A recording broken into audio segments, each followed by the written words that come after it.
straordinario segno dato da un'anima del purgatorio. Salve a tutti carissimi, oggi voglio parlarvi di un segno straordinario dato da un'anima del purgatorio.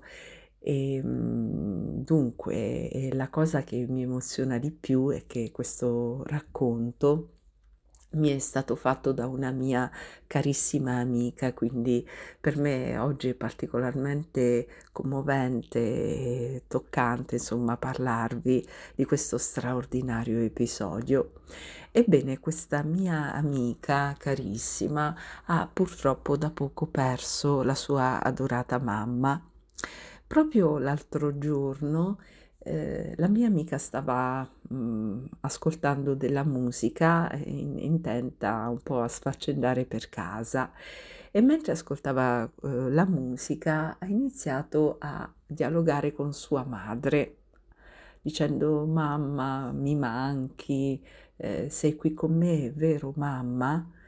A un certo punto, mentre diceva queste cose rivolgendosi a sua madre, la musica si è interrotta ed è iniziato un fruscio e la mia amica ha detto: "Mamma, sei tu con questo fruscio? Sei tu che stai cercando di dirmi qualcosa?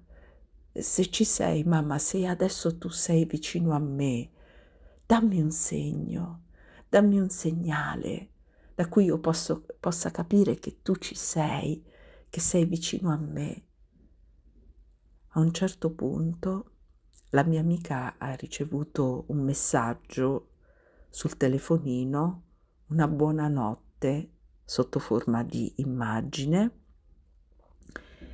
e, ecco, la premessa che bisogna fare è che, la madre della mia amica è stata sepolta sottoterra.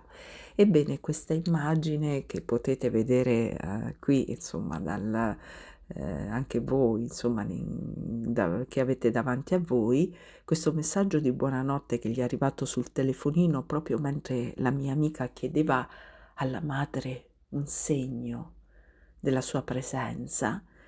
E questa immagine rappresenta 2 mani che, ehm, partono dalla terra, fino ad accarezzare un viso e questa signora che è venuta a mancare è stata proprio sepolta sottoterra. Quindi è come se attraverso questo messaggio, la signora abbia voluto dire alla figlia: "Sì, figlia cara, ci sono, anche ehm, ti abbraccio e ti accarezzo, anche se ora sono sottoterra nel mio corpo, ma con l'anima sono in paradiso, in purgatorio.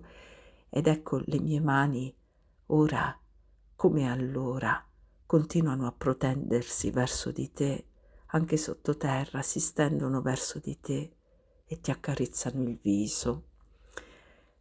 È un qualcosa che mi ha commosso tanto, anche adesso mi commuove tanto e spero, ecco, di poter, attraverso questo segno meraviglioso dato da quest'anima del purgatorio, aver dato un po' di speranza e di conforto a tutti coloro che soffrono per la perdita della persona cara.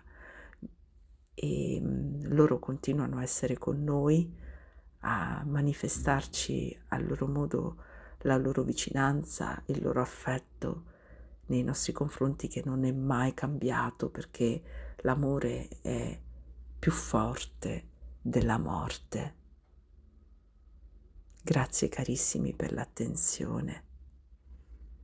A presto dalla vostra Annie Brighton.